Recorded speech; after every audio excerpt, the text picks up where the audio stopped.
Hi friends, இன்றைக்கி sweet குழி பணியாரம் எப்படி செய்கிறதுன்னு சொல்லி பார்க்கலாம். அதுக்கு தேவையான பொருட்கள்: புழுங்கல் அரிசி அல்லது இட்லி அரிசி 1 கப், பொட்டுக்கடலை 3/4 கப், துருவிய வெல்லம் 1/2 கப், துருவிய தேங்காய் 1/2 கப், ஏலக்காய் 2 நம்பர், வடித்த சாதம் அல்லது குக்கரில் வைத்த சாதம். உங்கள் வீட்டில் என்ன ரைஸ் எப்படி ப்ரிப்பேர் பண்ணுறீங்களோ அந்த சாதம் வந்து 1 கைப்பிடி அளவு. 1 கப் அரிசிக்கு 1 கைப்பிடி அளவு சாதம் போதுமானது.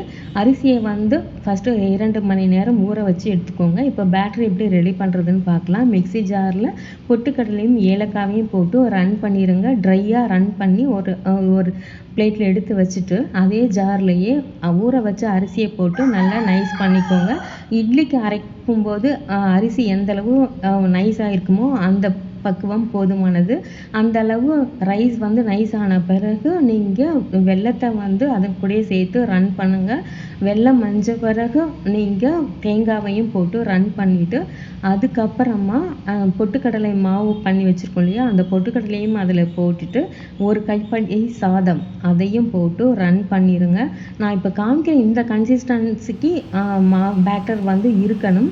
அதை விட திக்காக இருந்துச்சுனாக்கா கொஞ்சம் தண்ணி விட்டுக்கோங்க. இல்லாட்டி ஒரு பாத்திரத்தில் கன்சிஸ்டன்ட் கரெக்டாக இருந்துச்சுனாக்கா ஒரு பாத்திரத்தில் மாற்றிட்டு ஜாரில் வந்து கொஞ்சமாக உங்களுக்கு எந்த தேவையான அளவு தண்ணி தேவைன்னாக்கா தண்ணி ஊற்றி அந்த மாவுலேயே கொட்டி கலந்து வச்சுருங்க. இந்த மாவை அப்படியே ஒரு 1/2 மணி நேரம் வச்சுருங்க. அதுக்கப்புறமா ஃப்ரிட்ஜில் வைக்கணுன்ட்டு இல்லை, வெளியிலேயே இருக்கலாம்.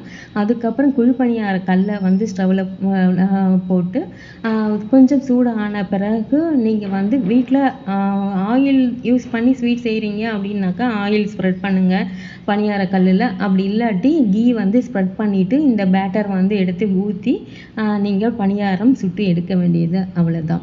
பண்ணி பார்த்துட்டு உங்களுக்கு எப்படி வந்துச்சு அப்படின்றதையும் கமெண்ட் பண்ணுங்கள். தேங்க்யூ.